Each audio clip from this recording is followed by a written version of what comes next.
It's interesting reflecting back on my life and recognizing patterns that I've never really stopped to think about. With the exception of playing guitar, every hobby I've ever had will punish me with injury or death if I screw up too much.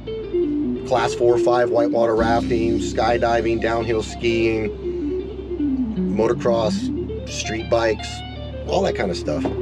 And those are the things that I always am attracted to. I can't explain why so many people have an aversion to anything that even starts to even elicit the slightest amount of fear. And I actually love things that can scare me. My current new street bike is it's a Kawasaki ZX14, and I love it. And it's because it can scare me.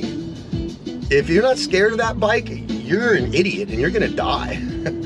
In fact, I'm getting rid of my other Harleys probably because getting this bike has reminded me how that really is my style. I really like that. I'm looking at getting a CBR Fireblade. I like those. I'm looking at getting myself a Z1000, like a Street Fighter bike.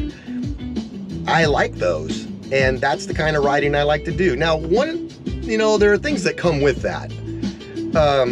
I've been in trouble with the law before, plenty of times. In fact, this bike I'm riding now already got me in trouble, and I've gotten hurt recently. I mean, I've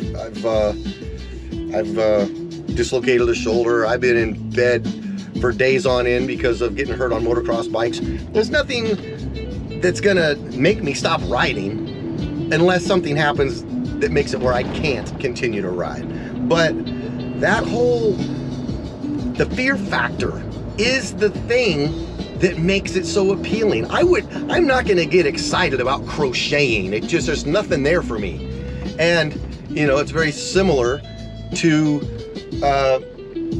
the way that you can't get certain people to get on a motorcycle. They won't do it. It's too dangerous. It's too scary. It's too fast. They knew somebody who got hurt on one, and it's just like, okay, whatever reason you need to deny yourself the opportunity to experience something so awesome, that's on you. I personally can't stop doing those things. And I love it when I run across other people who have that same addiction, because that's kind of what it is. It's an addiction. It's like a drug. Excitement like that is like a drug, and you don't have to do anything insanely dangerous to feel it. Anybody can turn on YouTube and watch videos of guys, splitting lanes in rush hour traffic going 160s. Like, these guys are nuts. They're gambling with their life recklessly. I get the thrill. I've done things kind of like that, but I see the danger and the foolishness of that. But if you're just making time and you're doing, 140 down the interstate, and you've got, 6 or 8 car lengths between every car you're weaving in and out of, you got plenty of room. I think that should be legal. But you can get a rush out of that and never get hurt doing that. If I get hurt on a bike, more than likely, I'm gonna get killed by some idiot on their phone's gonna T-bone me in town. That's probably what's gonna end up smoking me if I end up getting wiped out on a bike. Not me going fast. I know how to make my judgment calls, which is part of the thrill. You're doing something dangerous that can kill you, and you do it right. It's kind of like racing cars. It's the same way. There's a fine line between absolute bliss in a hard corner going really fast and sheer terror when you lose traction. The same kind of thing. Bikes are a little less forgiving when that happens. But anyway, just a thought.